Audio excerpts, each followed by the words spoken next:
ACC 2015 in San Diego, California. I'm here with Dr. David Kandzari of the Piedmont Heart Institute, here to talk about the meeting. Thanks for being with us. Thanks for having me.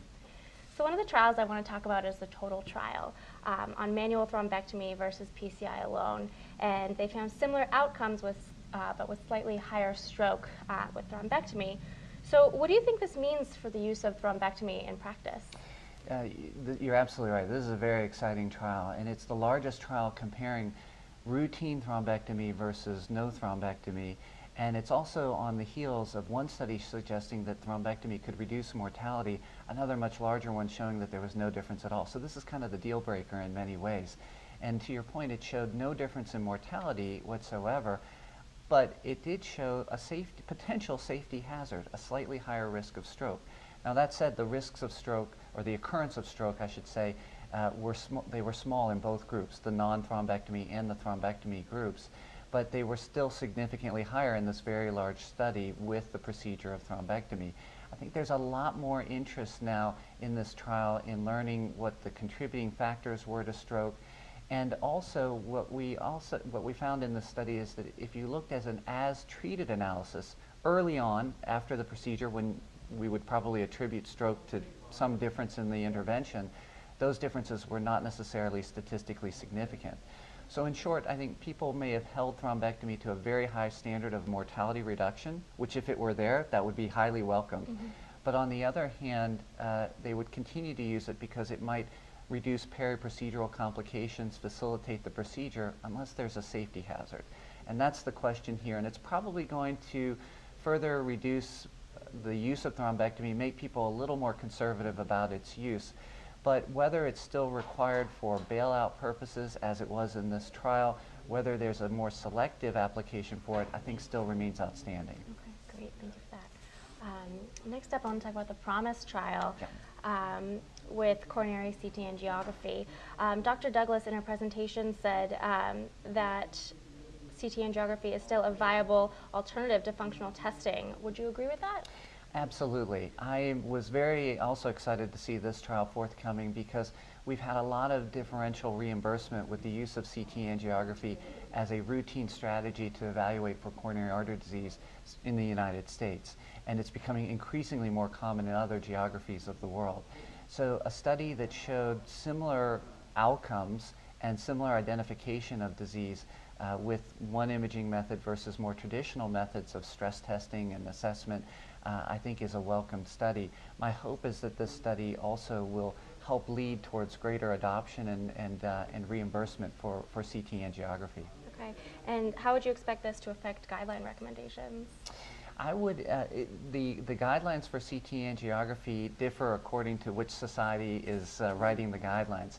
And so there's greater endorsement across imaging related guidance versus societal guidelines like the American College of Cardiology. That said, my expectation would be that we'll see more incorporation of CT angiography as an alternative to more traditional assessment for ischemic heart disease. Okay. Yeah. And then another big topic of this meeting was TAVR, and there were two big presentations, the 2-year core valve and the 5-year partner data showing growing survival advantages for both. Does this information support a change to the guidelines? Well, I think rather than a change in the guidelines itself, it's really the continuance of a paradigm shift in practice. To your point, the 5-year results of partner, and keeping in mind that partner, at that time, that was the first generation technology, and it showed a dramatic improvement in survival for these individuals. We're still humbled by still high mortality rates even at 5 years, and it really reflects the comorbidities of these patients not related to their aortic valve disease. But also with the core valve technology, continued survival advantage compared even with surgery in these high-risk patients. And not only, and again, keeping in mind these are the first generations of their technology, and there's already been iterative change, we can only expect the procedure to get safer and more effective, the technologies to be more durable and more effective as well. And we've even seen here at ACC a study called NOTION that is a small trial, but it randomized individuals to surgical versus transcatheter aortic valve replacement who are fairly low-risk individuals with aortic stenosis. So I think those results at 5 years and 2 years that you highlight just continue to provide endorsement for advancing this procedure to a broader population. And then what do you think about the durability of these valves compared with surgical valves? Great question.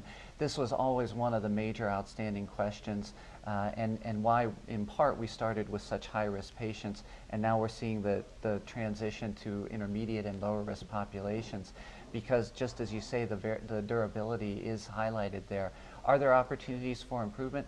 Absolutely. Reduction of paravalvular leak, which seems to be still persistently associated with mortality, I think we're starting to see less and less of with newer generation devices. Can we further reduce the need for pacemakers? This is also an outstanding issue too. Not certainly one that's really contributing to mortality, but the durability does seem to be demonstrated. And then, because I have you here, I have to ask you about the Watchman, which was Yeah. approved just before the start of this meeting.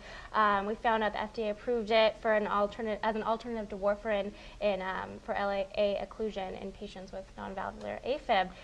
It's a 6-year process, lots of drama. What are your general comments on the approval?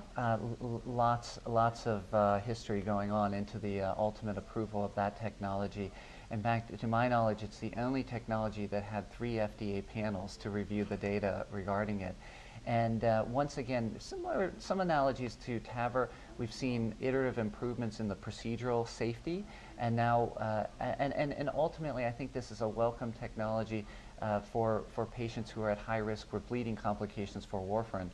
How we see on-label versus off-label use of this, I think, will be a very interesting aspect, given that the trials that led to its approval were studied in patients who could take warfarin anticoagulation. We intuitively might think it would be very useful in patients who cannot take warfarin anticoagulation, and how that leads to product labeling and reimbursement, I think, will be a very interesting topic. Great. Well, thank you very much for being with us. Thank you. Thank you. That concludes our wrap up here at ACC 2015. Thanks for watching.